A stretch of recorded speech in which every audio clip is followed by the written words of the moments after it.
Yemen में मृत्युदंड पाने वाली भारतीय नर्स निमिषा प्रिया को बचाने की हर संभव कोशिश की जा रही है।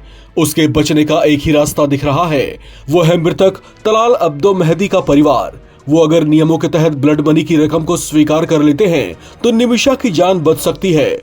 निमिषा प्रिया को साल 2017 में यमन के नागरिक तलाल अब्दो मेहदी की हत्या के मामले में दोषी ठहराया गया था। आरोप है कि निमिषा ने मेहदी की जान लेने के बाद उसके टुकड़े कर दिए थे। इस अपराध के बाद उन्हें यमन की अदालत ने मृत्युदंड की सजा सुनाई थी। 16 जुलाई को ही उन्हें सजा दी जानी थी, लेकिन फिलहाल उनकी सजा टाल दी गई है, जिससे उम्मीद की एक किरण जरूर जगी है। ऐसे में कूटनीतिक स्तर पर निमिषा को बचाने के प्रयास तेज कर दिए गए हैं। इसके अलावा तलाल अब्दो मेहदी के परिवार को एक बड़ी पेशकश के तहत $1 मिलियन की दियत, जिसे ब्लड मनी भी कहा जाता है, ऑफर किया गया है। ब्लड मनी या दियत इस्लामिक कानून के तहत वो मुआवजा होता है जिसे अपराधी या उसके परिजन पीड़ित के परिवार को देते हैं। अगर पीड़ित परिवार उसे स्वीकार कर लेता है तो अपराधी को सजा से राहत मिल सकती है। हालांकि तलाल मेहदी के परिजन इस प्रस्ताव को सिरे से खारिज कर चुके हैं। मेहदी के भाई अब्देल फतह मेहदी ने साफ शब्दों में कहा है कि उन्हें किसी भी कीमत पर माफी नहीं चाहिए।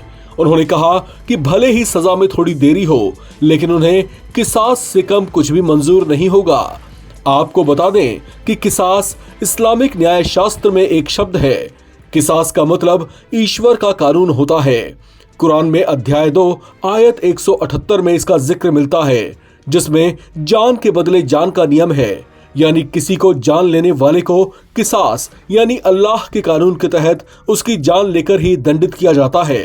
हालांकि निमिषा की जान बचाने के लिए केरल के ही एक मुफ्ती कांथापुरम एपी अबूबकर मुसलियार, जिन्हें ग्रैंड मुफ्ती के नाम से जाना जाता है, वो एक देवदूत बनकर सामने आए हैं। उन्हीं के प्रयासों से निमिषा की होने वाली फांसी आगे के लिए टाल दी गई है।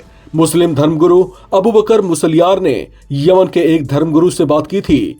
उनके दखल के चलते ही ऐसा हो पाया। वे इस मामले में अपनी ओर से हर संभव प्रयास कर रहे हैं ताकि किसी भी तरह से निमिषा की जान बख्श दी जाए। इसमें एक खास बात यह है कि मुफ्ती अबूबकर मुसलियार की कोशिशों के चलते ही निमिषा की फांसी को टालने का फैसला लिया गया और इसके लिए मेहदी परिवार की अनुमति भी नहीं ली गई। इसे एक बड़ा संकेत माना जा रहा है। ऐसे में बीच का कोई रास्ता निकलने की भी संभावना है। इससे ये संकेत मिल रहे हैं कि यमन की न्याय प्रणाली अब भी बातचीत के रास्ते को खुला रखे हुए है, जो कि एक बड़ी बात है। हालांकि ये भी सच है कि जब तक किसास की मांग बनी रहेगी, तब तक इस मामले का हल निकालना बेहद चुनौतीपूर्ण रहेगा। इस खबर में फिलहाल इतना ही। बाकी अपडेट्स के लिए आप बने रहें नवभारत टाइम्स के साथ।